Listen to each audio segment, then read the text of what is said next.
तो प्रहलाद महाराज बाल्यावस्था में ही भगवत नाम के शरण में है। भगवान का नाम ही उनका एकमात्र आश्रय है। और उनका ये कथन कि सब प्रकार के विद्याओं को त्याग कर क्या करना चाहिए, किसका आश्रय लेना चाहिए, भगवान का आश्रय लेना, यही सबसे अच्छी बात है। इस बात की भी हमने कल चर्चा की कि किसी ने प्रहलाद जी से पूछा कि बताइए आपने अभी तक सबसे अच्छी बात क्या सीखी। उन्होंने कहा सबसे अच्छी बात तो यही है, सब बातों का निष्कर्ष तो यही है कि और आश्रयों का त्याग कर और विद्याओं का त्याग कर क्या किया जाए, हम केवल और केवल भक्ति के समर्पित हो जाएं, भक्ति के मार्ग पर समर्पित होकर भगवत भक्ति को प्राप्त कर लें। ये उन्होंने बताया सब से सर्वोत्तम मार्ग। फिर उनके पिता को गुस्सा आ गया कि ये मेरे विरोधी, मेरे शत्रु की बातें कर रहा है, उसका गुणगान कर रहा है। तो उनके पिता हिरण्यकशिपु उनको मारने के लिए आतुर हो गए, परंतु उनके गुरुओं ने षंड और आमर्क ने बीच बचाव किया और कहा कि ये तो अभी छोटा सा बालक है, इसको अभी इतनी समझ नहीं है, बालपने में ऐसी बातें कर रहा है, हम इसको गुरु आश्रम वापस ले जाएंगे और गुरु आश्रम वापस लेके इसको ऐसा पाठ पढ़ाएंगे कि ये जिंदगी में दोबारा क्या करेगा, भगवान का नाम, भगवान का गुणगान, भगवान की महिमा का ये प्रवचन कभी करेगा ही नहीं, आप ये हम पे छोड़ दीजिए। षंड और आमर्क ने ऐसा आश्वासन दे दिया प्रहलाद महाराज जी के पिता दैत्य राज असुरराज हिरण्यकशिपु को। वापिस आ गए गुरु आश्रम में षंड और आमर्क के साथ। तो क्या हुआ, अब प्रहलाद महाराज जी को जितना भी पढ़ाया षंड आमर्क ने, वो तो देव ऋषि नारद के पढ़े हुए थे, उनसे दीक्षित थे, उनसे शिक्षित थे माता के गर्भ में ही। उनका संस्कार तो किसी के कहने से जाने वाला नहीं था और जाता भी नहीं है। ये केवल प्रहलाद महाराज की बात नहीं है। जिस पर भी गुरु कृपा हो जाती है, सही मायने में जो गुरु की कृपा प्राप्त कर लेता है, गुरु की भक्ति प्राप्त कर लेता है, गुरु की अनुकंपा प्राप्त कर लेता है, गुरु से सही मायने में दीक्षा और शिक्षा प्राप्त कर लेता है, वो भगवान का आश्रय छोड़कर भी छोड़ नहीं सकता। यहाँ तो प्रहलाद महाराज जी के मन में तो इच्छा ही नहीं है, परंतु ये भी मैं आपको कह देता हूँ कि अगर सही में हमने गुरु की अनुकंपा प्राप्त कर ली, गुरु की कृपा प्राप्त कर ली और गुरु के बताए हुए मार्ग का अनुसरण कर रहे हैं, तो कभी ऐसा मन में विचार आ भी जाए पूर्व संस्कारवश कि छोड़ो यार, इसमें क्या रखा है, क्या ये लगे हैं हम करने, सब कुछ छोड़कर भगवत भजन में लगे हैं, ये क्या है, कभी ऐसा भाव आ भी जाए तो भी गुरु ऐसी कृपा करते हैं कि उस कुतर्क का, उस कुबुद्धि का निवारण कर देते हैं। आज ही मेरे एक बड़े प्रिय मित्र का फोन आया विदेश से। उनसे बहुत समय से बात नहीं हुई थी, तो थोड़े रुष्ट थे कि मैं फ़ोन नहीं उठाता हूँ, बात नहीं करता हूँ, और साथ में यही भी बोले कि देखो मैं तुमसे तभी बात कर पाता हूँ, साधक हैं वो भी, विदेश में रहते हैं, अमेरिका में, कैलिफोर्निया में। मुझे बोले देखो मैं तभी तुमसे बात कर पाता हूँ जब तुम्हारे गुरु की आज्ञा होती है, जब तुम्हारे गुरु की आज्ञा नहीं होती तब मैं तुमसे बात नहीं कर पाता। मैंने कहा भाई आपको कैसे पता कब गुरु की आज्ञा होती है कब नहीं होती है, और अगर यही बात है तो फिर आप इस बात का आप खेद क्यों प्रकट कर रहे हैं, आप इस बात के लिए रुष्ट क्यों हैं कि मैं फ़ोन नहीं उठाता। बोले देखिए वो तो मेरा धर्म है, अब मेरे मित्र हो, मेरा मन करता है मैं फ़ोन करता हूँ, अब तुम उठाओ ना उठाओ वो तुम्हारा काम, लेकिन बात तभी होगी हमारा वार्तालाप तभी संभव होगा जब तुम्हारे गुरु की आज्ञा होगी। और तुम, ऐसा वो बोले कि तुम अपने गुरु के बताए हुए मार्ग पर चलते हो, इसलिए तुम्हारे गुरु जीवन पर्यंत तुम्हारी रक्षा करेंगे। मेरे एक मित्र बोल रहे हैं, बड़े अच्छे साधक हैं, तो उन्होंने जो कहा उसको मैं गुरु का आशीर्वाद ही समझा। और ऐसा तो नहीं कि गुरु के बताए हुए मार्ग पर मैं चल ही पा रहा हूँ, ऐसा तो मैं नहीं समझता, और ये मैंने उनको भी कहा। लेकिन चलिए, उनके मन से जो भी भाव उठे गुरुदेव के प्रति, वो मैंने गुरु प्रसाद के रूप में ग्रहण कर लिए। तात्पर्य ये, मैं ये क्यों सारा बखान कर रहा हूँ, ये बात इतनी ही है कि अगर हम गुरु आज्ञा में रहेंगे, गुरु के बताए हुए मार्ग पे रहेंगे, तो भगवत भक्ति का मार्ग छूटेगा नहीं छूटेगा। लेकिन अगर हम चाहें कि हाँ थोड़ी अपना गड़बड़ भी कर लें इधर उधर, थोड़ा संसार भी रिझा लें, और कभी कभी चलिए कोई नहीं, गुरु ने भी मार्ग बताया है तो थोड़ा बहुत उधर भी कर लें, इधर भी और उधर भी, इधर उधर के चक्कर में व्यक्ति इधर का भी नहीं रहता, माया मिली ना राम कह देते हैं। तो चलिए, साधन तो व्यर्थ नहीं जाता, मेरा ये आशय नहीं है। साधन कितना भी किया जाए, परम पूज्य गुरुदेव ब्रह्म ऋषि विश्वात्मा बाबा जी के शब्दों में कहते, साधन की तो बात ही छोड़ दीजिए, साधन करने का संकल्प मात्र भी व्यर्थ नहीं जाता। अगर हम कुछ नहीं कर पाते, परंतु केवल ऐसा मन में भाव आता है या संकल्प कर लेते हैं कि हमें साधन में प्रवृत्त होना चाहिए, करते कुछ नहीं है, कुछ नहीं कर पाए मान लीजिए, लेकिन अगर हमारा मन में ऐसा संकल्प उठ जाए कि नहीं, भगवान सब छोड़कर भगवान की भक्ति करनी चाहिए, या मैं भक्ति करूंगा, इतना संकल्प मात्र भी हमारे लिए परम कल्याण का कारण बन सकता है, परम कल्याण का कारण बन सकता है। इसका अर्थ ये भी नहीं है कि केवल संकल्प कर रहे हैं और साधन ना करें, भजन ना करें। अवश्य करें, अवश्य करें। कपट छोड़कर सब प्रकार का हिरण्यकशिपु ना बनकर, सरल भाव से निर्मल मन जन सो मोहि पावा, मोहि कपट छल छिद्र न भावा। किसी प्रकार का मन में मल ना रखें। मल क्या, मन कैसे मलिन होता है? निर्मल मन क्या होता है? मल पे कोई धूल मिट्टी जम जाती है, जैसे कि यहाँ पर जम जाती है घर में दीवारों पे, हाँ, या कहीं और किसी और भौतिक वस्तु पर? नहीं। मन की मैल क्या है और मन निर्मल कैसे होता है? यही कहना कुछ, करना कुछ, सोचना कुछ, यही मन की मैल है। जब सरलता होगी मन में तो मन निर्मल होगा ही। निर्मल मन जन सो मोहि पावा, मोहि कपट छल छिद्र न भावा। निर्मल मन रखें, और निर्मल मन से क्या करें? भगवत भक्ति का आश्रय ले रखें। और वो तभी ले रखेंगे जब गुरु प्रदत्त साधना को हम बिना किसी हेर फेर के, बिना किसी विकल्प के अधीन होकर पूर्ण तन्मयता के साथ अनुसरण करेंगे, उस साधन को अपनाएंगे, सत्संग करेंगे। सत्संग भी चले, साधन भी चले, ये एक दूसरे के सहायक रहते हैं। एकांत में साधन करें, और जब जनसंसर्ग हो तो किस नाते हो? सत्संग के नाते, सत्संग के नाते हो। तो इस प्रकार से गुरु आज्ञा में रहते हुए गुरु के बताए हुए मार्ग पर भरसक प्रयत्न करें, अपनी तरफ से पूर्ण प्रयत्न करें चलने का, और जो सफलता असफलता मिले उसे गुरु का प्रसाद समझें और बस चलते रहें, चलते रहें। तो अवश्य ही हम कल्याण के भाजन बन जाएंगे। अब यहाँ पर 5-7 वर्ष के बालक प्रहलाद जी षंड और आमर्क कह रहे हैं, गुरुपद पे आसीन है, ये भी कह रहे हैं क्या कि भगवान की भक्ति का मार्ग त्याग दो, मत करो भगवत भक्ति। विष्णु की भक्ति करके तुम्हें क्या मिलेगा? कुछ नहीं है वो तो। ऐसी ऐसी उनके मन में धारणाएं पैदा करने की, बिठाने की प्रयास रहा उनका, कोशिश रही षंड और आमर्क का।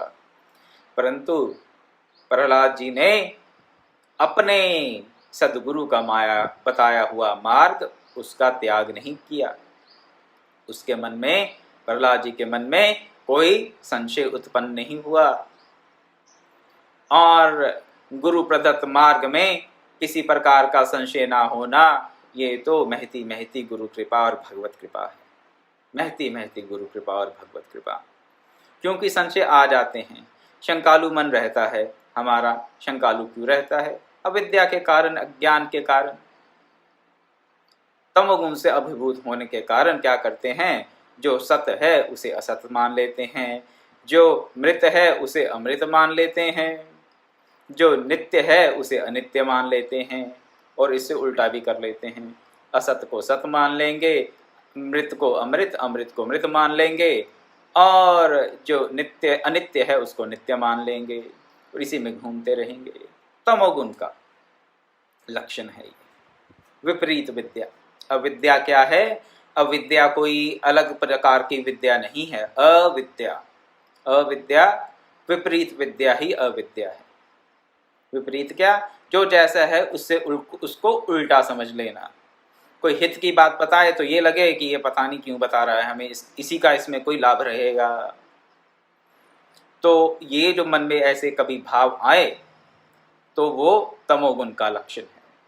तमोगुण के से अभिभूत होने के कारण हमारे सद्गुरु जो हमें परम कल्याण का मार्ग बताते हैं, अहेतुक कृपा से, उनकी कृपा का कोई हेतु नहीं रहता। इंग्लिश में जिसे अनकंडीशनल लव कहा जाता है। अनकंडीशनल लव, अहेतुक की कृपा के चलते ही। क्यों करते हैं कृपा? कोई कारण नहीं, क्यों नहीं होता। यहाँ पे गुरु ने कृपा क्यों की? हमारे कोई अच्छे सद्गुण सच्चरित्र देखकर नहीं। कई शिष्य हैं, हम अपनी ही बात लेते हैं, हमारे में कौन से ऐसे सद्गुण थे या इतना कोई अच्छा सच्चरित्र था कि गुरु ने कृपा कर दी? नहीं। अपने गुणों से, गुणों के कारण कृपा की हो तो फिर तो हेतु की कृपा हुई, फिर अहेतु की कृपा नहीं हुई। इसी प्रकार से गुरु की कृपा और भगवत कृपा, भगवत कृपा से क्या हुआ? हमें मानव जन्म मिला। आप कहेंगे मानव जन्म मिला तो उसमें कोई कारण रहा होगा। अब आप ही बताइए कि मनुष्य से पहले जितनी भी योनियां हैं, पेड़ पौधे, कीट पतंगे, पशु पक्षी इत्यादि, जलचर, नवचर, खगचर और थलचर, जितने भी हैं, मनुष्य को छोड़कर कौन सी योनि ऐसी है मनुष्य से निचली योनि जिसमें कि हम कोई ऐसा सत्कर्म कर सकें जिससे कि हमें मनुष्य जीवन प्राप्त हो सके? सत्कर्म करने की कैपेसिटी ही नहीं है। क्या कोई गाय, भैंस, भेड़, बकरी सत्कर्म कर सकती है? नहीं। सत्कर्म करने का क्रियाएं होती हैं। पशुओं में, पक्षियों में क्रियाएं होती हैं। सत्कर्म नहीं हो सकता, कर्म नहीं हो पाता इनसे। तो जब इन योनियों में जीवात्मा कर्म नहीं कर सकती तो हम ऐसा कौन सा सत्कर्म कर पाए होंगे मनुष्य से अलग योनियों से, जिसमें हमारा सत्कर्म कारण बन जाए मनुष्य योनि प्राप्त करने का? नहीं। मनुष्य योनि मिली सर्वप्रथम तो उसमें क्या रहा कारण? अहेतुकी कृपा भगवान की। सृष्टि के चक्र में जीवात्मा को मानव शरीर की प्राप्ति सर्वप्रथम भगवान की अहेतुकी कृपा का ही परिणाम है और कुछ नहीं। इसमें हमारा पुरुषार्थ कोई नहीं है, क्योंकि पुरुषार्थ करने की कैपेसिटी ही नहीं है। तो एक बार मानव जन्म मिल गया तो फिर गुरु कृपा करते हैं। गुरु कृपा से क्या होता है? हम अपने मानव जीवन का सदुपयोग करके, मानव जीवन का अच्छे प्रकार से परिमार्जन करके, अपने मन का, अपनी बुद्धि का, किसका परिमार्जन करना है? जो पाश्विक वृत्तियां रह जाती हैं पूर्व जन्मों से। सर्वप्रथम मानव जीवन मिला किसी व्यक्ति को, जीवात्मा को, तो पूर्व की योनियों की पाश्विक वृत्तियां रहती हैं। उन पाश्विक वृत्तियों का परिमार्जन करेंगे तो क्या होगा? भगवत चरणों की ओर हमारी अनुरक्ति होगी और भक्ति के मार्ग पर हम अग्रसर होंगे। ये होगा गुरु कृपा से। गुरु तो कृपा करते हैं, लेकिन हम कृपा को प्राप्त करते हैं या नहीं करते, बात तो ये है। शंका रहेगी। गुरु कहेंगे मंत्र जपो, गुरु कहेंगे ऐसा ऐसा आचरण रखो, ये भक्ष्य पदार्थ है, ये अभक्ष्य पदार्थ है, ये खाना चाहिए, ये नहीं खाना चाहिए, इस प्रकार से रहना चाहिए, इस प्रकार से नहीं रहना चाहिए। कुतर्की मन क्या करेगा? ठीक है, साधु संतों के लिए ये बात ठीक है, लेकिन हम तो संसारी व्यक्ति हैं। अब हमें तो पार्टियों में जाना पड़ता है, हमें तो पार्टियों में ऐसा ऐसा खाना पड़ सकता है। जो गुरुजी अभक्ष्य बताते हैं वो तो हमें खाना पड़ सकता है भाई। क्यों भी? हमें तो सोशल स्टेटस मेंटेन करना है, इंटरेक्शंस रखनी है अपनी सोसाइटी में, सोसाइटी मेंटेन करके रखनी है। अब गुरुजी के तो करनी नहीं है तो उनके लिए तो चल जाता है, लेकिन ये हमारे लिए नहीं चलेगा। अच्छा खैर ठीक है, सुन लेते हैं बात उनकी, ठीक ही कह रहे होंगे, गुरुजी कह रहे हैं, लेकिन अभी नहीं, भी बाद में देखेंगे, 10-15 साल ठहर जाएं, बच्चों की शादी हो जाए तो उसके बाद देखेंगे, कोई नहीं, देख लेंगे बाद में। ठीक है, नकारे नहीं भाई तो क्या करते हैं, गुरु की बात को टाल देते हैं। अगर नहीं भी टालेंगे, हाँ करना चाहिए, बोल दे, सुन लेंगे उस वक्त कि हाँ नहीं गुरुजी ठीक कह रहे हैं, ऐसे ही करना चाहिए, लेकिन स्वभाववश प्रवृत्ति बदलेगी नहीं, और फिर उन्हीं कुकर्मों में, उन्हीं दुआचरणों में हम फिर से प्रवृत्त हो जाएंगे। और उन आचरणों में प्रवृत्ति क्या करेगी? हमें भगवत मार्ग से दूर ले जाएगी। सदाचरण करेंगे, सत्संग करेंगे, तभी तो भक्ति के मार्ग पे चल पाएंगे। अगर असद आचरण होगा, कुसंग होगा, तो फिर ज्ञान कैसे उदय होगा? गुरु का बताया हुआ ज्ञान का बीज बुद्धि रूपी भूमि में पड़ेगा तो सही, लेकिन अगर सत्संग रूपी वर्षा नहीं हुई वहां पर, तो बीज वहां पर पड़ा पड़ा सड़ सकता है, या वहां पड़े का पड़ा रह जाएगा। और जब तक सत्संग रूपी वर्षा नहीं मिलेगी, गुरु प्रदत्त ज्ञान के बीज को बुद्धि रूपी भूमि में जब तक सत्संग रूपी वर्षा नहीं मिलेगी, तब तक वो ना अंकुरित होगा, प्रस्फुटित ना होगा, और ना ही उसका भगवत भक्ति रूपी विशाल वृक्ष बन पाएगा। और जब तक विशाल वृक्ष नहीं बना, तब तक तो खतरा ही खतरा है। किसका खतरा? माया पकड़ेगी, जिसको तुलसीदास जी ने क्या कहा, बिना मुख का जो मृग है, मगरमच्छ है, वो पकड़ लेता है, काल पकड़ लेता है, माया पकड़ लेती है। भ्रम में पड़ के हम भगवत भक्ति का मार्ग का परित्याग कर देते हैं, परंतु प्रहलाद जी ने ऐसा नहीं किया, इसीलिए वो भक्त शिरोमणि है। प्रहलाद जी ने ऐसा क्यों नहीं किया?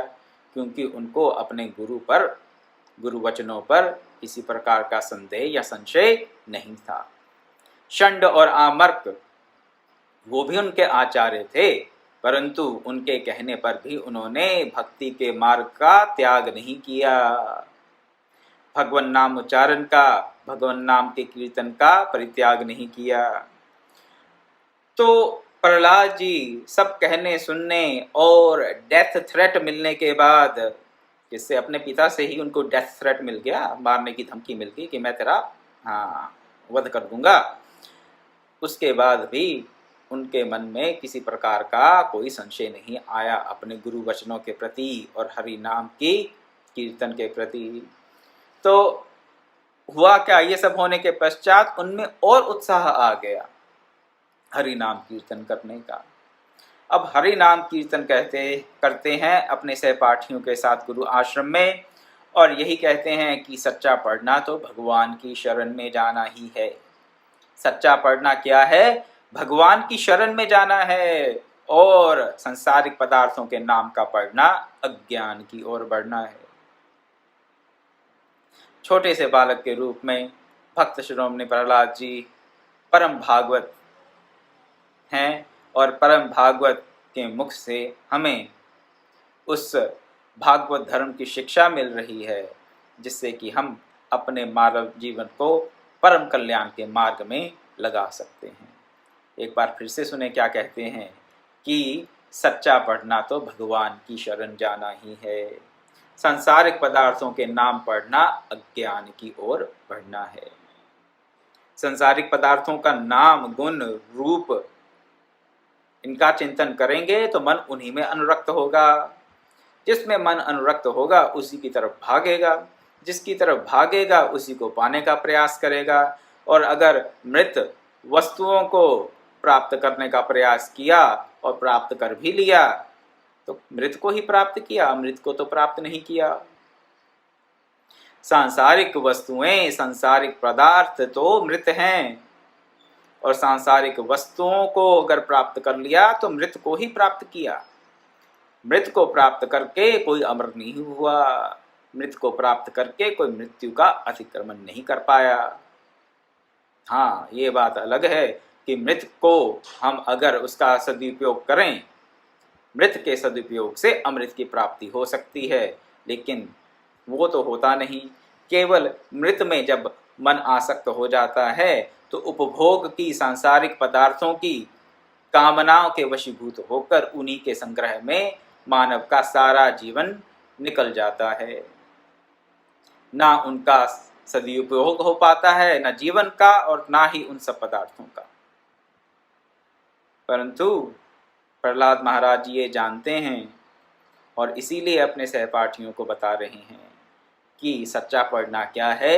भगवान की शरण में जाना, भगवान के नाम को अपने जीवन में धारण करना, अपने मन में धारण करना, अपनी वाणी में धारण करना, भगवान की लीला को, भगवान की महिमा को अपनी बुद्धि में धारण करना, यही सच्चा पढ़ना है। और अगर हम सांसारिक पदार्थों की ही महिमा का चिंतन करते रहे बुद्धि से, और सांसारिक पदार्थों की ही कामना करते रहे अपने मन से, सांसारिक मित्र पदार्थ प्राप्त कर लेंगे, कोई संशय नहीं है। वो तो कर्म का विधान है, कर्म करेंगे तो प्राप्त हो जाएगा। परंतु वो तो केवल मृत्यु की तरफ ही आपको अग्रसर करेगा, अमृतत्व की तरफ, भगवत भक्ति की तरफ नहीं।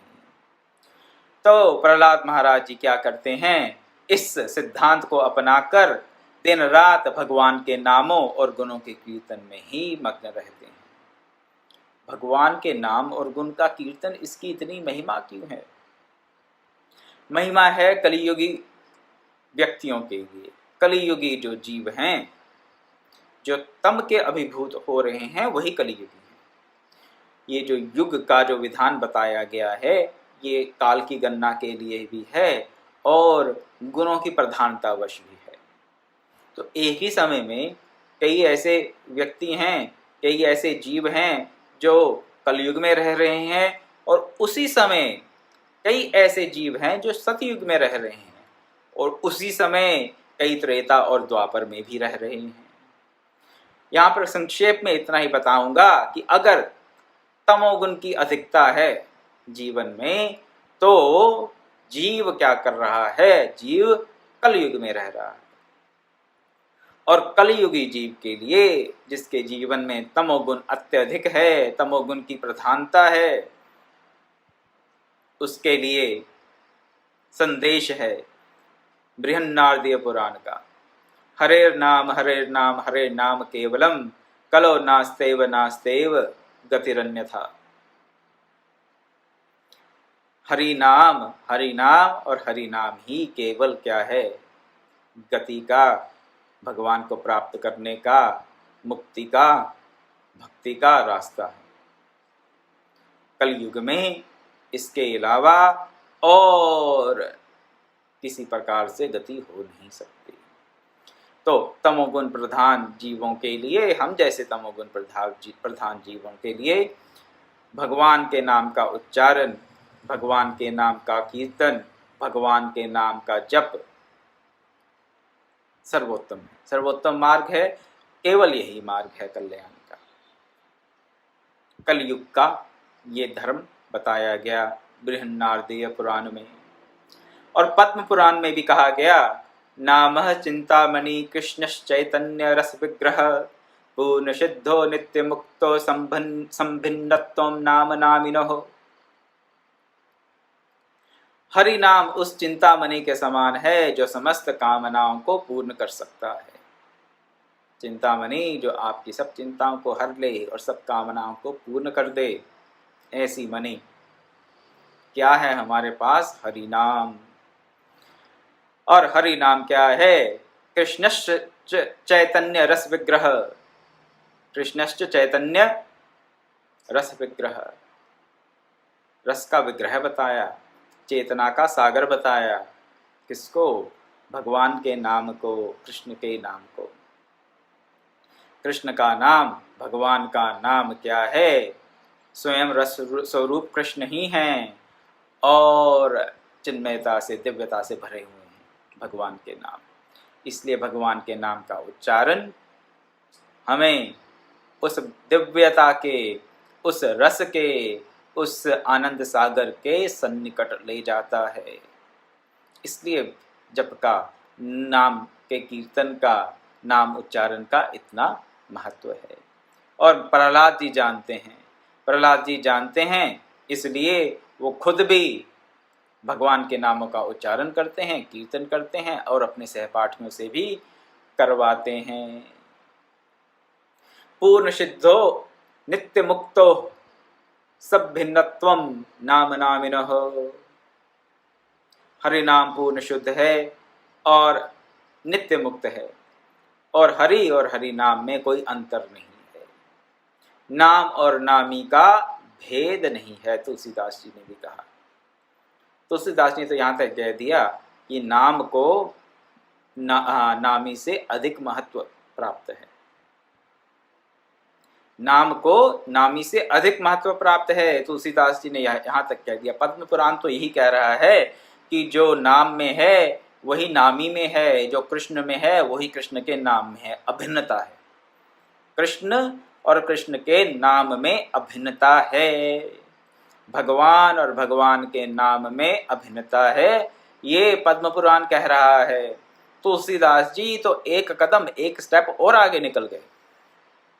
क्या कहते हैं कि जो नाम है वो नामी से भी उत्तम है, और बहुत से उदाहरण देते हैं। राम से बड़ा राम का नाम, जिसे आम भाषा में कह दिया जाता है, राम से बड़ा राम का नाम। तो नाम की इतनी महिमा है, और नाम को अगर हम नामी से अभी नहीं मान लें, बड़ा ना भी मान पाएं, अगर वो सिद्धांत ना समझ आए, तो इतना तो कम से कम मान ही लें कि भगवान का नाम और भगवान में कोई अंतर नहीं है। भगवान का नाम और भगवान अभिन्न हैं। जैसे सच्चिदानंद भगवान हैं, वैसे ही सच्चिदानंद भगवान के सब नाम हैं। सब नाम जो हैं भगवान के, वो भी सच्चिदानंद हैं। भगवान का तो हमें पता नहीं, ना दर्शन होते हैं, संशय भी रहते हैं मन में, कहाँ हैं, यहाँ हैं, कहीं और हैं, कौन से लोक में हैं, कितनी दूर हैं, कितनी पास हैं, कुछ पता नहीं, कुछ पता नहीं। क्यों? तमोगुण के अभिभूत हैं, इसलिए हमें भगवान तो भासते नहीं। ठीक है, सुन लेते हैं, कथा पढ़ लेते हैं, मंदिर जाके दर्शन कर लेते हैं श्री विग्रह के, परंतु फिर भी मालूम नहीं कि भगवान है क्या। अनुभव नहीं, अनुभव गम्य है भी नहीं। परंतु इन सब समस्याओं का समाधान क्या है कि भगवान का नाम तो हम वाणी से ले सकते हैं, भगवान के नाम का हम चिंतन तो कर सकते हैं, तो नाम से हम नामी को प्राप्त करने का प्रयास कर सकते हैं, और ये प्रयास सफल हो सकता है अगर हम पूर्ण निष्ठा के साथ करें। इस बात की निष्ठा कि नाम और नामी में कोई अंतर है नहीं, नाम और नामी में कोई अंतर नहीं है। इस निष्ठा के साथ अगर हम गुरु प्रदत्त मंत्र का या किसी भी भगवान के नाम का, किसी भी नाम का अगर हम स्मरण करते हैं, उच्चारण करते हैं, तो उससे हम उस सच्चिदानंदमय परम चैतन्य घन, परम परमेश्वर, सबके प्रकाशक, परम प्रकाशक को हम जान सकते हैं, इसमें कोई संशय नहीं। निष्ठा हो और निष्ठा के साथ हम फिर साधन में तल्लीन हो जाएं। पूर्ण रूप, पूर्ण निष्ठा और पूर्ण तल्लीनता, तो प्रभु तो स्वयं दौड़े हुए आएंगे अपना नाम सुन के। इसके बारे में एक दो बातें और आपके सामने रखूंगा, प्रसंगवश चल पड़ी हैं। कि भगवान अपना नाम सुनकर दौड़े हुए क्यों आते हैं। कहा जाता है कि भगवान को अगर आप पुकारेंगे पूर्ण निष्ठा के साथ तो अपना नाम सुनकर दौड़ते हुए आएंगे। ऐसी कई कथाएं हमें सुनने को मिलती हैं, अपने ग्रंथों में भी और संतों से भी ऐसी कथाएं सुनने को मिलती हैं कि प्रभु वैकुंठ छोड़कर भागे हुए आते हैं। भक्त ने बुलाया और प्रभु भागते हुए आ जाते हैं। आगे भक्तमाल में इस प्रकार से सद्गुरु की कृपा से, भगवत कृपा से कई कथाएं हमें श्रवण करने को मिलेंगी। तो किसी एक कथा विशेष का तो यहाँ उदाहरण नहीं दूंगा, लेकिन आप सब सुधीजन भक्तजन जानते ही होंगे इस बात को तो कि भगवान अपना नाम सुनते हुए दौड़े चले आते हैं। क्या, क्यों और कैसे दौड़े चले आते हैं, उसका क्या कारण रहता है, उसकी चर्चा अब हम कल करेंगे। तो कल इस बात पे चर्चा करेंगे कि भगवान और भगवान के नाम में जो एक तो नाम को बड़ा बता दिया गया भगवान से भी, और भगवान दौड़े हुए चले आते हैं जब अपने उनके भक्त उनको पुकारते हैं, उनका नाम लेकर दौड़े हुए चले आते हैं। क्यों दौड़े हुए चले आते हैं, इस पे चर्चा कल करेंगे। मैं आज की कथा को यहीं विराम देता हूँ और इसी के साथ साथ कल हम ये भी देखेंगे कि प्रहलाद महाराज जी को अपनी निष्ठा के कारण कौन कौन से कष्ट झेलने पड़े, या कोई कष्ट झेलने भी पड़े या नहीं पड़े। उनको कई प्रकार की यातनाएं दी गईं ऐसा कहने में आता है, परंतु क्या उन्होंने कोई यातना झेली या नहीं झेली। तो यातनाएं क्यों दी गईं और इतनी यातनाएं मिलने पर उनको कोई यातना क्यों प्राप्त नहीं हुई, या प्राप्त हुई या नहीं हुई, इस बात की चर्चा हम कल करेंगे। आज मैं अपनी वाणी को यही विराम देता हूँ और आशा करता हूँ कि आप इस बात को ग्रहण किए होंगे कि भगवान का नाम लें तो इस निष्ठा के साथ कि भगवान का नाम और भगवान अभिन्न है, या फिर इस निष्ठा के साथ कि भगवान का नाम तो भगवान से भी बढ़कर है। इस निष्ठा के साथ अगर हम किसी भी प्रकार से भगवान के नाम का चिंतन उच्चारण जप करते हैं तो हमें अवश्य ही भगवत कृपा की प्राप्ति होगी। कल फिर 5:30 बजे मिलेंगे और फिर चर्चा करेंगे। ओम पूर्णमदः पूर्णमिदं पूर्णात् पूर्णमुदच्यते पूर्णस्य पूर्णमादाय पूर्णमेवावशिष्यते। ओम शांति शांति शांति। हरि ओम तत्सत्।